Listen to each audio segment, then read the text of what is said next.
Hello दोस्तों, मैं BS Kumar आपका अपने चैनल एनसीईआरटी गवर्नमेंट एग्जाम में स्वागत करता हूँ। दोस्तों देखिए दोस्तों, एसएससी एमटीएस का दोस्तों पेपर आज के 4 दिन बाद दोस्तों आपका एग्ज़ाम हुआ था 28 अक्टूबर को। ठीक है, तो 28 अक्टूबर को जो फर्स्ट शिफ्ट का एग्ज़ाम हुआ है दोस्तों, उसको देखेंगे सभी क्वेश्चन की कौन कौन क्वेश्चन पूछे गए थे। ठीक है, और दोस्तों प्रीवियस ये ज़्यादा पूछ रहे हैं और रिपीट भी हो रहे हैं। जो क्वेश्चन पहले पूछा गया है रिपीट भी हो रहे हैं, तो उम्मीद मानिए जो पीछे क्वेश्चन पूछे गए हैं सब रिवाइज कर लीजिए।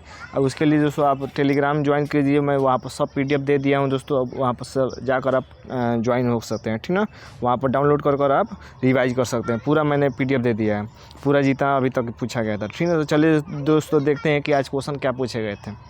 आज देखते हैं दोस्तों, पहला क्वेश्चन देखते हैं। देखिए पहला क्वेश्चन पूछा गया था दोस्तों कि ओलंपिक में भारतीय हॉकी टीम ने किस वर्ष पदक नहीं जीता।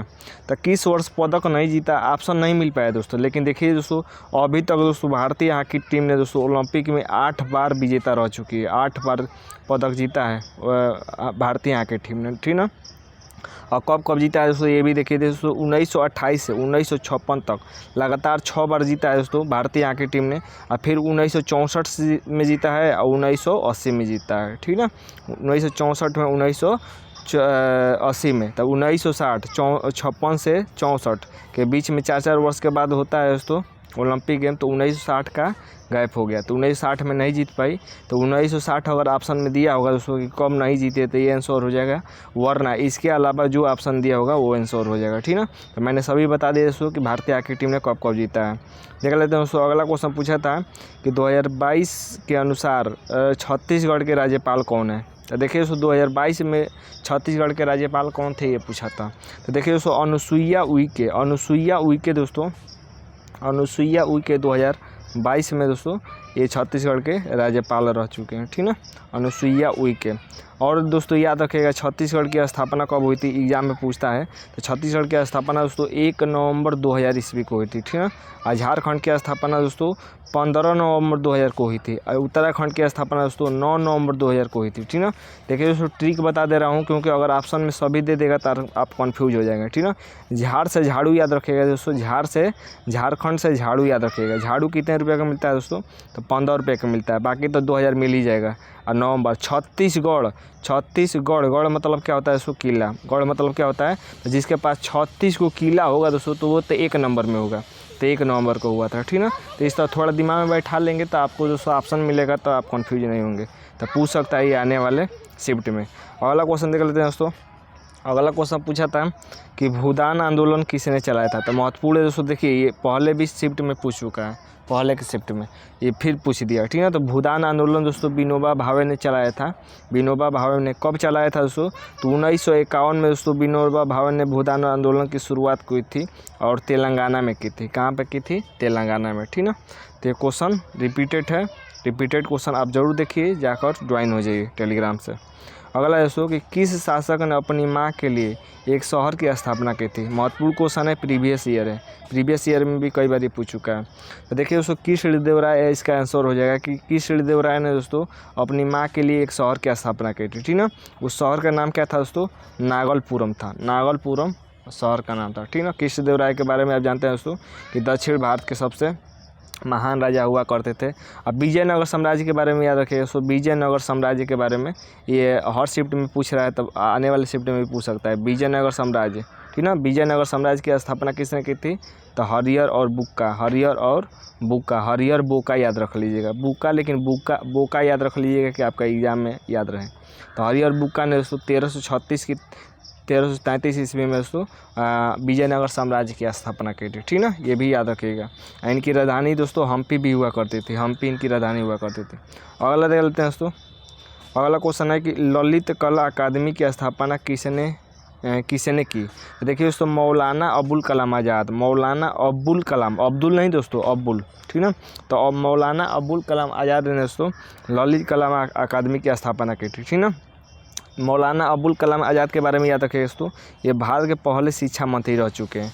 तो ये कई बार दूसरे भी एग्जाम में पूछ चुका है दोस्तों कि भारत के पहले शिक्षा मंत्री कौन थे, तो मौलाना अबुल कलाम आज़ाद थे, याद रखिएगा, मोस्ट इम्पोर्टेंट है। देखिए अगला क्वेश्चन पूछा था दोस्तों कि 2023 में किसे पद्म श्री मिला। तो देखिए दोस्तों पद्म श्री तो 47 लोगों को मिला है, ऑप्शन तो नहीं मिल पाया, लेकिन 47 लोगों को मिला है पद्म श्री 2023 में, ठीक ना। तो ऑप्शन नहीं मिल पाया दोस्तों, बाकी ये क्वेश्चन पूछा था, आप जान जाइए। तो 2023 के पद्म श्री आप जाकर एक बार रिवाइज कर सकते हैं, 2 से 3 मिनट लगेगा, रिवाइज कर लेंगे तो 1 नंबर पक्का हो सकता है। अगला क्वेश्चन पूछा था दोस्तों कि रण उत्सव किस राज्य से संबंधित है। तो देखिए दोस्तों रण उत्सव गुजरात में मनाया जाता है, गुजरात के कच्छ में दोस्तों रण उत्सव मनाया जाता है, ठीक ना। अगर रेत कला पूछे दोस्तों कि रेत कला उत्सव कहाँ मनाया जाता है, तो उड़ीसा में मनाया जाता है, ये भी याद रखिएगा, रेत कला उत्सव उड़ीसा में मनाया जाता है।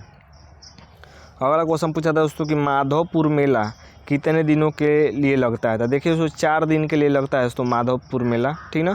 कहाँ पे लगता है, तो पोरबंदर गुजरात में लगता है।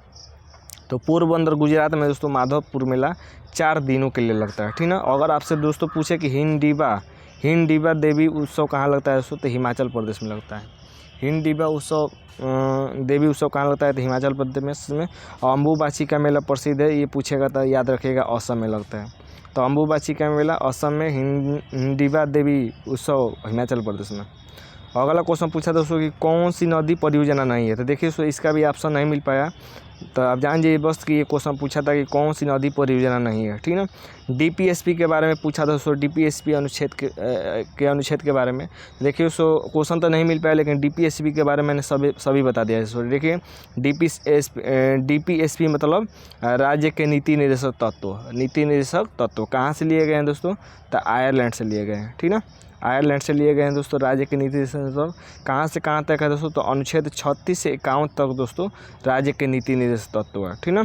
जिसमें 40 दोस्तों ग्राम पंचायत के भी बारे में बात करता है, ठीक ना, अनुच्छेद 40। तो इसमें कई क्वेश्चन बनते हैं, तो ऑप्शन नहीं मिल पाया, लेकिन मैंने डीपीएसपी के बारे में बता दिया है, और ज़्यादा भारी नहीं पूछा होगा तो जितना मैंने बताया उससे अधिक नहीं पूछा होगा। अगला क्वेश्चन पूछा दोस्तों कि कौन सा लोकगीत फसल कटाई के दौरान गाया जाता है। कहा नहीं दोस्तों, गाया। कौन सा ऐसा लोकगीत है दोस्तों जो फसल कटाई के दौरान गाया जाता है, ठीक है। तो देखिए दोस्तों पंखीड़ा राजस्थान का एक पंखीड़ा लोकगीत है दोस्तों जो फसल कटाई के दौरान गाया जाता है, ठीक ना। और इंग्लिश की बात कर लेते हैं दोस्तों। देखिए इंग्लिश में आपका एंटीसिपेंट का सिनोनिम पूछा था, एंटीसिपेंट का सिनोनिम, ठीक ना। और कर्स का दोस्तों एंटोनिम पूछा था, अपोजिट। और इंस्टीट्यूशन का स्पेलिंग पूछा था, तो इंस्टीट्यूशन का स्पेलिंग आप देख लीजिए, इंस्टीट्यूशन का स्पेलिंग पूछा था। और पूछा था दोस्तों ब्लू आई का इडियम फ्रेज पूछा था, ब्लू आई का इडियम फ्रेज, ठीक ना।